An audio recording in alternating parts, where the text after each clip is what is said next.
경기도 이천에서 사시는 노양숙 할머니 신청 사연입니다.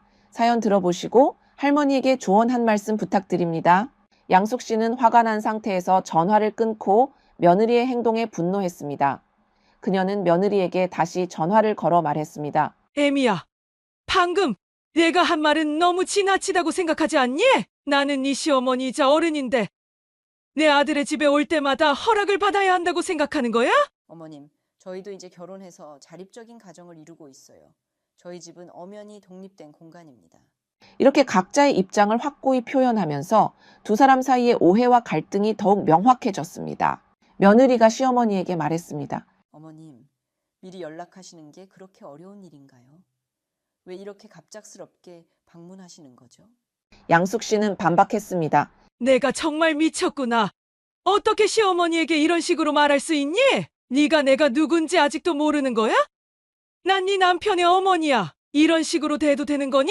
며느리는 조용히 대응했습니다. 어머님, 독립된 가정을 이루고 있는 우리에게도 서로의 존중이 필요합니다. 온정정성이란 사자성어가 있지요. 겨울에는 따뜻하게, 여름에는 시원하게 해주며 자식이 부모를 섬기는 것을 뜻합니다. 하지만 진정한 온정정성은 부모와 자식이 서로 사랑과 존중을 바탕으로 관계를 맺는 것이라고 생각해요. 이어서 며느리는 덧붙였습니다. 하지만 요즘 같은 시대에는 부모가 자식에게 온정정성을 강요하기보다는 서로 독립적인 성인으로서 존중하며 지내는 것이 중요하다고 생각합니다. 부모는 자식이 독립적인 가정을 이루었을 때 그들을 동등한 성인으로 대해 주셔야 해요. 오늘은 자식에게 지나친 집착으로 인해 거부감을 느끼게 한 70대 중반의 노양숙 할머니의 사연을 소개하려 합니다. 영상을 시작하기 전에 한 번의 클릭으로 격려해 주시면 감사하겠습니다. 여러분의 좋아요와 구독은 저희 채널에 큰 도움이 됩니다. 경기도 이천 지역에 사는 70대 초반의 노양숙 할머니는 쓸하에 3명의 자녀를 두고 계십니다. 할머니에게 최근 몇 년간 걱정거리가 하나 생겼습니다. 그것은 바로 큰 아들이 4년 동안 한 번도 할머니를 찾아오지 않고 있다는 사실입니다. 노양숙 할머니가 겪고 있는 가장 큰 고통 중 하나는 큰 아들과의 관계가 소원해지면서 손자, 손녀들과의 연락도 끊기게 되었다는 점입니다. 할머니는 핸드폰에 저장된 손자, 손녀들의 사진을 자주 복원하여 보곤 합니다. 이 사진들은 3년 전 에버랜드에서 아이들과 함께 즐겁게 찍은 것들로 할머니가 아이들과 특별히 친밀했던 시절의 추억입니다. 이 사진들을 볼 때마다 할머니는 자주 눈물을 흘립니다. 할머니의 최근 소원은 어린이날에 손자, 손녀들과 함께 다시 에버랜드를 방문하는 것인데요. 그러나 아이들에게 전화를 걸면 대부분 바로 전화를 끊어버립니다. 때로는 손자, 손녀에 대한 그리움을 견디기 어려울 때 할머니는 집 바로 앞에 있는 아파트 단지로 산책을 나가곤 합니다. 그곳은 바로 큰아들 부부가 살고 있는 아파트가 위치한 곳이죠. 할머니는 가끔 산책 중에 우연히 손자, 손녀들을 볼 수 있을지도 모른다는 희망으로 아파트 주변을 둘러보곤 합니다. 아들이 갑자기 왜 이렇게 변했는지 할머니는 이해할 수 없습니다. 아들과의 갈등도 며느리와의 싸움도 없었는데 어느 순간부터 아들은 일방적으로 모든 연락을 끊었습니다. 할머니는 이유를 알고 싶어 했습니다. 그러나 할머니의 친구들은 할머니에게도 문제가 있다고 지적합니다.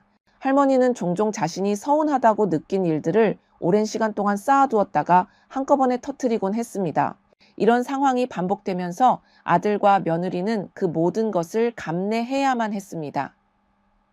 결국 아들 부부는 할머니와의 접촉을 중단하기로 결정했습니다.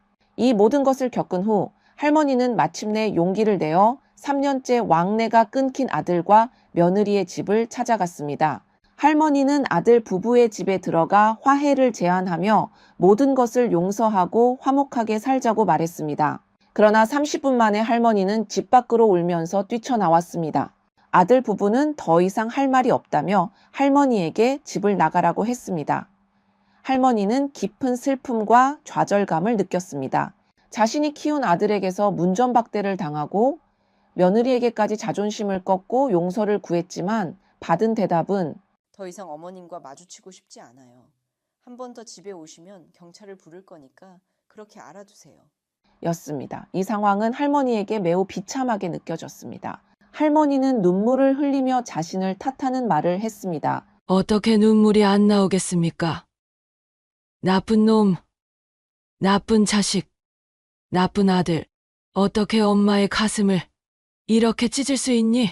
할머니는 큰아들 부부를 원망하면서도 자신을 비하하는 듯한 말로 슬픔을 표현했습니다. 이 상황에 대해 남편도 같은 고통을 겪고 있었고 큰 아들과의 관계를 개선하려 했으나 아내와 아들 부부 모두 너무 완강하여 타협이 어렵다고 느꼈습니다. 할머니의 주변 사람들은 큰 아들을 잊고 살라고 조언하지만 할머니는 그 아들에게 가장 큰 기대를 걸었던 자식이라 그 마음을 접기 어렵습니다. 이처럼 할머니가 큰 아들에 대한 집착을 버리지 못하는 데는 그만한 이유가 있습니다. 할머니는 젊은 시절 남편을 만나 결혼했으나 남편은 폭력을 일삼는 사람이었고 위협적인 성격까지 가지고 있었습니다. 할머니는 거의 매일 남편에게 폭력을 당했고 오히려 폭력이 없는 날이 더 드물었습니다. 이 문제는 가까운 지인들에게까지 알려졌고 모두 할머니가 이혼을 선택하는 것을 지지했습니다. 친구들은 할머니에게 양수가 이런 꼴은 더 이상 못 보겠다.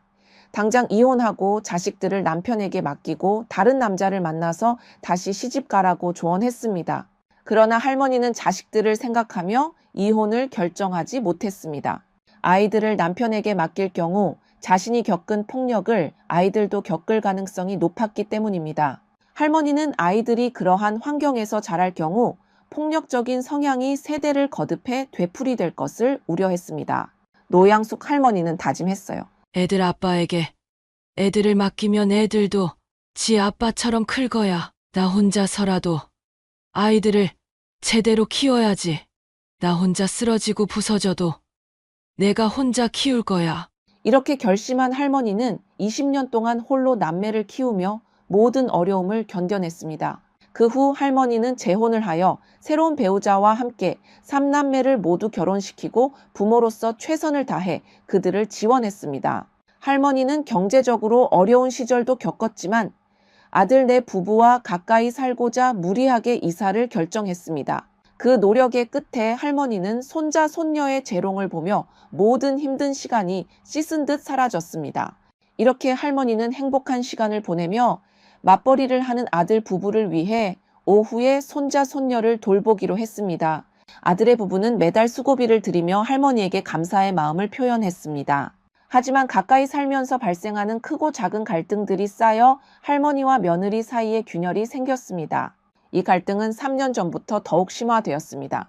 당시 큰아들 부부와 할머니는 차로 5분 거리의 인근 아파트에 가까이 살게 되었고 할머니가 아들 부부의 집 근처로 이사를 오게 되었습니다.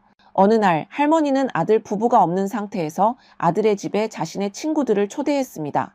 할머니는 아들에게만 이 사실을 알렸고 아들과의 통화에서 친구들이 집을 이쁘게 꾸며 놓았다며 칭찬했다고 말했습니다.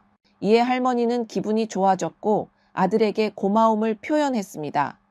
그 순간 통화를 하던 아들의 전화를 며느리가 빼앗아 대답하는 상황이 발생했습니다. 어머님, 우리 집에 우리도 없는데 어떻게 오셨어요? 비밀번호는 어떻게 알고 계셨나요? 주인 없는 집에 손님을 데려오시다니 이번에는 넘어가지만 다음번에는 절대로 안 됩니다. 라고 말하고는 며느리는 전화를 바로 끊었습니다. 이에 양숙 씨는 며느리의 행동을 보고 버릇이 없다고 생각하며 이번 기회에 며느리의 태도를 바로잡아야겠다고 마음먹었습니다. 며느리가 어머님에게 전화를 끊고 난 후 화가 난 양숙 씨는 며느리의 태도를 바로잡고자 전화를 걸었습니다. 애미야, 아까 내가 한 말은 좀 선을 넘었다고 생각하지 않니? 내가 어른이고 시어머니인데 내 아들 집에 오는 것에 허락을 받아야 한다고 생각하니? 며느리는 대답했습니다. 어머님, 이제 우리도 결혼해서 독립적인 가정을 이루고 있어요. 미리 연락을 해주시고 오시는 건 어렵지 않은 일이잖아요. 양숙 씨는 화를 내며 말했습니다. 네가 나를 가르치려 드는 거냐? 내가 네 남편의 어머니라는 걸 잊었나 본데 네가 이런 식으로 대할 수 있겠니?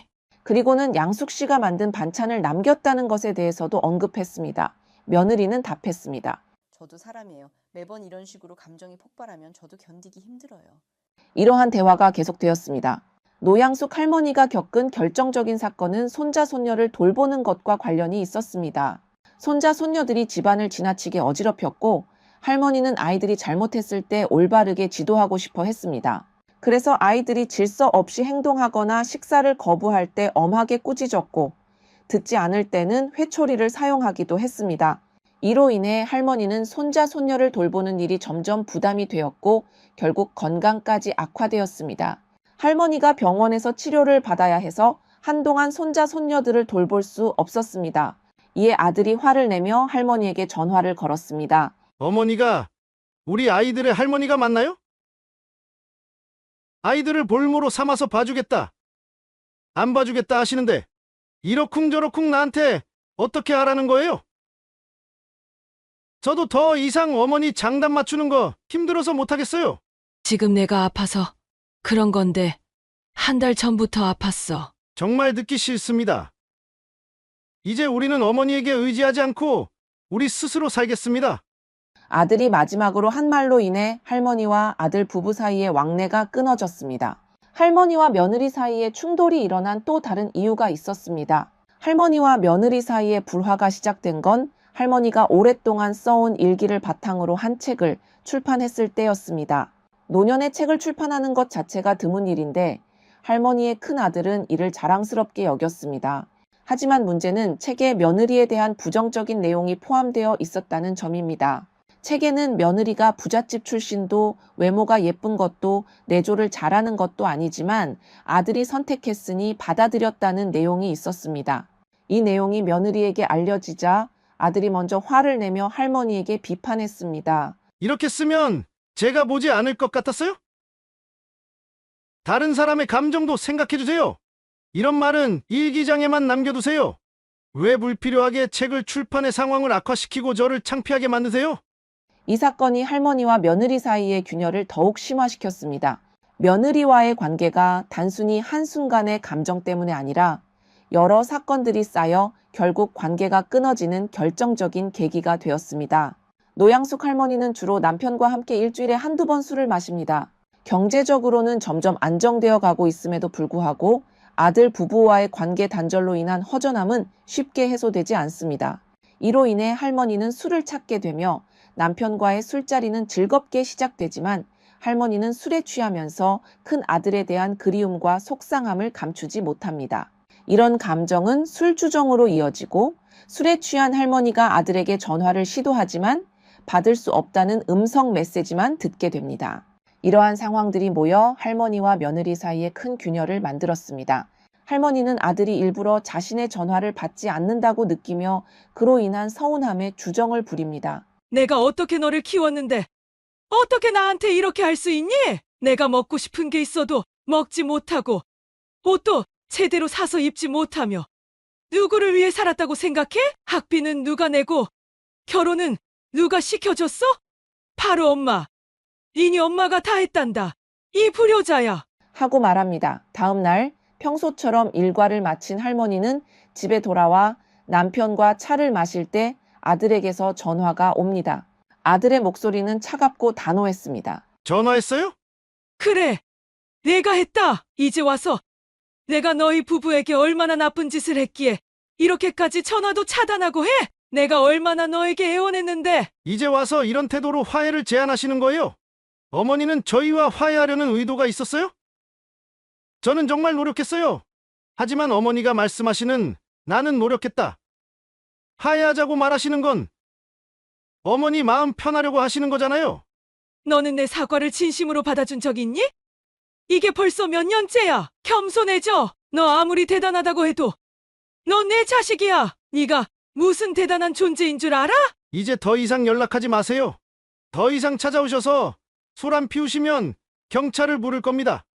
이렇게 또 아들과 전화로 싸웠습니다. 매번 같은 패턴의 다툼이 반복됩니다.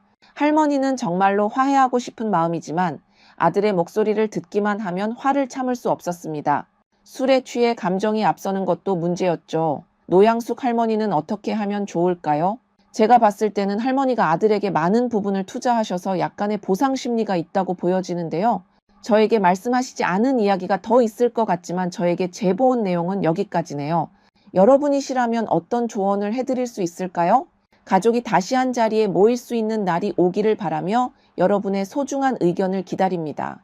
이번 신청 사연 노양숙 할머니의 이야기였습니다. 여러분이 노양숙 할머니라면 어떤 대처를 하실까요? 댓글로 의견 부탁드릴게요.